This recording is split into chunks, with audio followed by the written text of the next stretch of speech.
Hello, all of my lovely friends. I hope you are all doing well today. Thank you for joining me. Today we are going to be talking about the most deadly wildfire in American history. The fire began on October 8th, 1871 in PESHTIGO, Wisconsin, which is located in northeastern part of the state. Parts of the upper peninsula of Michigan were also affected by this fire. The fire killed anywhere from 1,500 to 2,500 people. It's hard to know exactly how many because so many records were destroyed by the fire. About 1,700 people lived in PESHTIGO. Those who were killed were buried in a mass grave, unidentified because there was no one left alive to identify any of the bodies. The fire began as a controlled burn. It was a common practice to clear the forests, to build railroads, prepare farmland, and the cold front came in, causing extremely high winds. There had been a long drought, and it caused a firestorm. Scientists have described a firestorm as the nuclear explosion of nature. It was absolutely devastating. It destroyed 1.2 million acres of property. The fire occurred the same night as the Great Fire of Chicago. In this fire, there was no Mrs. O'Leary's cow to blame for the fire. Far more people died in the PESHTIGO fire, but despite that, no one has ever heard of it because of how famous the fire in Chicago became. What follows is the account of, at that time, 10-year-old Charles Bakeman. Mr. Bakeman was interviewed in 1945 and talked about his experiences as a young child surviving this horrifying event. The Wisconsin Historical Society is generously allowing me to share this account of the fire with you. Charles was born in around 1860. His father's name was John Bakeman and his mother's name was Louisa. Charles had an older brother, George, who was about 12. Charles was their second child. He was 10. Emma was 9, and John, the youngest, was 5 or 6 years old. His father, John, was 36 years old, and his mother was 32. Her maiden name had been Bartels, and her father, Christopher Bartels, was living with them at the time. He was 73.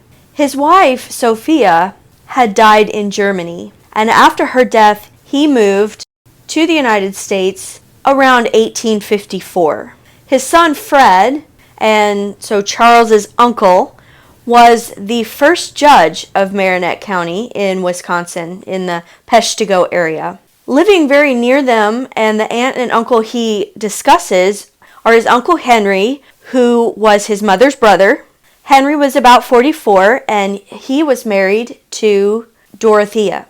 Henry and Dora, in 1871, had 7 children. Their oldest daughter's name was Eliza, and she was about 20. Frederick was 13. Henry was 12. Charles was 10. Louisa was 9. Sophia was 8. And John was around 3. So all of these people were also in the wagon with them.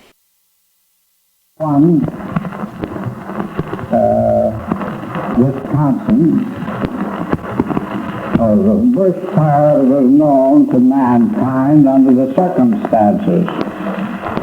The summer had been dry, no rain, and smoky weather, smoldering fires in the swamps. The swamps had all dried up. The wells had gone dry, and the small creeks had dried up. At that time, I was about almost 10 years old, and the fire broke out on a Sunday evening about 8 o'clock. The Sundays in those days was the big days for us boys. We'd go hunting and fishing and have a big time. But this time something came over my mother that none of us did understand. We don't today. We couldn't go fishing or we couldn't go hunting with our bow and arrow, and we had to stay home. And she was worrying and worrying something terrible was going to happen. Of course, the atmosphere was very depressing, too. I hadn't seen the sun for several days. Just a kind of a ball of fire in the sky, alike. But anyway, we had to fill the barrels. Our pump didn't go dry. It was an artesian well. Had to carry the water up to the house and fill the barrels. She said, I'm afraid there's going to be something terrible is going to happen. Us boys had to go with my father and get the cattle out of the pastures and put them in the yard, get the horses and put them in the barn, and get the harness ready and the lumber wagon ready, and make arrangements for some terrible catastrophe of which we were supposed to get away from. My father humored her very much. Of course, I was a youngster then. And our nearest neighbor, Charlie Lamp, came running across the plowed land to where we were. My father and I were going over to a back pasture to get some of the young cattle over. And my father see him coming towards him. And Mr. Lawrence says, Bakeman, he says, something terrible is going to happen. I don't know what it is. And my father says, well, Charlie, you're tired and wore out. You go home and lay down on your couch and have a sleep, and you'll feel a whole lot better. That didn't seem to affect Mr. Lawrence one way or the other. He started back towards his home on a kind of a trot. My father stood looking at him, and he made this remark. Well, because I guess he's gone crazy too. At that time, I didn't understand what was going through my father's mind. But apparently he had made up his mind that my mother was insane and was going to all this. Charles Lawrence was 37, his wife Mary was 36, Caroline was 10, Charles was 5, and John was 3. So they had 3 children, and the entire family died in the fire. According to a plaque next to the grave for the family, there's a headstone for all of them. I don't know if their remains were ever recovered. But an eyewitness said Mr. Lawrence took his family out into a field as the fire approached. They stood in the middle of the field, they huddled together, and they just waited. Trouble just to humor. Things went on, we had everything arranged, and us youngsters were upstairs going to bed when we heard a terrible roaring noise and coming up from the west, the southwest. We looked out of the window, and the whole heavens was ablaze, apparently. And a terrible noise. Well, my mother screamed, and we hustled out and got those horses and got them onto the wagon. And in the air, there seemed to be explosions, like explosions of gas. And wherever that happened, fire would spring up and be on the roof.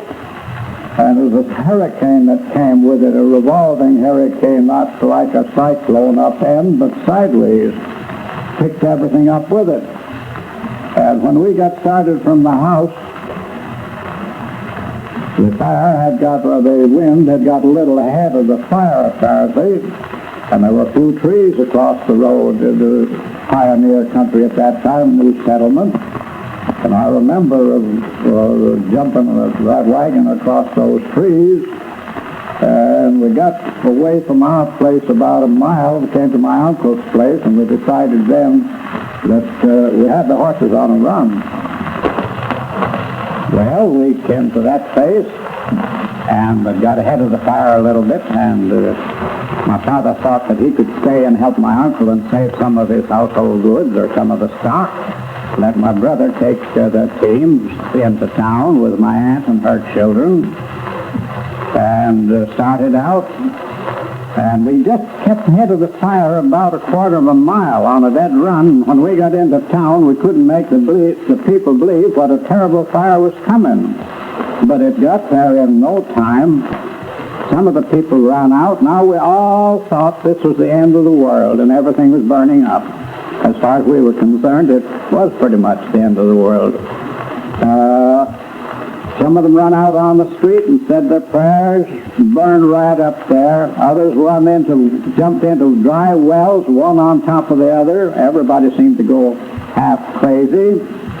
And we had to cross the river to keep ahead of the fire going north to an adjoining town in Michigan, out the peninsula there, Menominee, Michigan. And when we got across the river a short distance, the fire had got ahead of us, and we couldn't go any further, and the river was to the right of us at that time.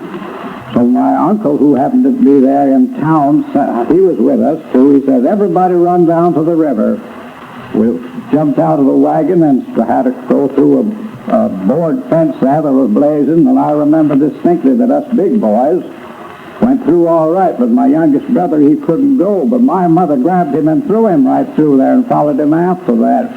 And down to the river we went, and down in there, we'd stick ourselves under the water, and we'd be smothering, and stick our head out, and we'd be smothering again with heat and smoke. And that's the way we spent the night there. When morning came, everything was gone. There wasn't anything left there. During early in the morning, a change of weather. There was a cold, sleety snow and rain came down, and we were all wet, had been in the river. And this is where historians make a mistake. Writing the description of it, they say that the water was so cold that we nearly froze. We nearly froze after the fire had gone through, a little before daylight. I remember my mother finding a baby, which I never will forget, on the way down to the river. Youngster, maybe 6 months old, had got lost, her parents had perished, or whatever it was, and grabbed him. And she thoughtfully had a blanket with her. And she dipped that blanket in the water and then put it over the heads of all the little youngsters. Us bigger boys, we were able to take care of ourselves. We were raised on the frontier there. Now, I distinctly remember being in the water there and seeing a cow or a steer with a woman astraddle of the cow's back going right down, floating right down the middle of the river. About that time, I had to duck under. My hair was getting dry and blazing. And when I popped up again, the scene was gone. The woman, the cow, sadly perished and dropped down there. There was one place after the fire that you could stay warm. A pile of coal, hard coal from a blacksmith shop was there, probably 4 or 5 feet in diameter. That was burning, and those that were in very bad condition were huddled around there. My mother had this little baby wrapped in that blanket right close to that fire. She was a wonderful woman.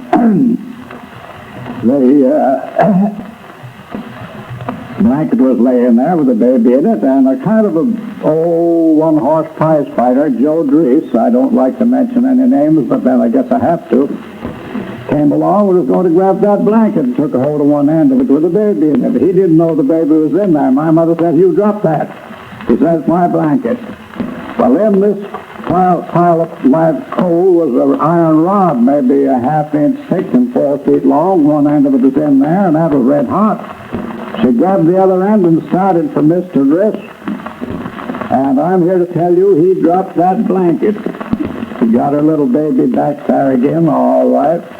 The next morning, I couldn't talk